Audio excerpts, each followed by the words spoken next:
மகாராஷ்டிராவில் இஸ்லாமியர்களுக்கான 5 விழுக்காடு இடஒதுக்கீடு ரத்து செய்யப்படுவதாக முதலமைச்சர் தேவேந்திர பட்னாவிஸ் அறிவித்துள்ளதற்கு எதிர்க்கட்சிகள் கண்டனம் தெரிவித்துள்ளன.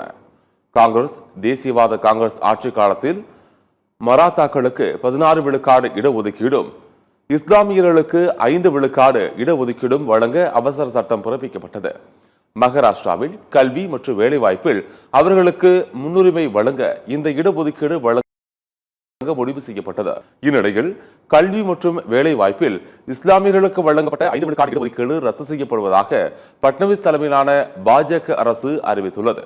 புதிய விதிகளின்படி சிறப்பு பிற்படுத்தப்பட்டோர் பிரிவில் சேர்க்கப்பட்டுள்ள கல்வி மற்றும் சமூக ரீதியாக பின்தங்கியுள்ள இஸ்லாமியர்களுக்கு அரசு சார்ந்த வேலைகளில் வழங்கப்பட்டு வந்த 5 விழுக்காடு இடஒதுக்கீடு வழங்கப்படுவது தொடர்பான அனைத்து முந்தைய முடிவுகளும் ரத்து செய்யப்படுவதாக அறிவிக்கப்பட்டுள்ளது. முந்தைய முடிவுகள் மற்றும் 2014ஆம் ஆண்டு வெளியான சுற்றறிக்கையில் அனைத்தும் ரத்து செய்யப்படுவதுடன் அவர்களுக்கான சாதி சான்றிதழ் வழங்கப்படுவதும் நிறுத்தப்படுவதாக தெரிவிக்கப்பட்டுள்ளது.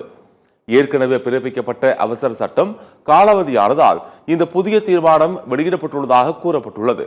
பாஜக தலைமையிலான அரசின் இந்த நடவடிக்கை சிறுபான்மையினருக்கு எதிரானது என்று காங்கிரஸ் மற்றும் தேசியவாத காங்கிரஸ் கட்சிகள் கண்டனம் தெரிவித்துள்ளன.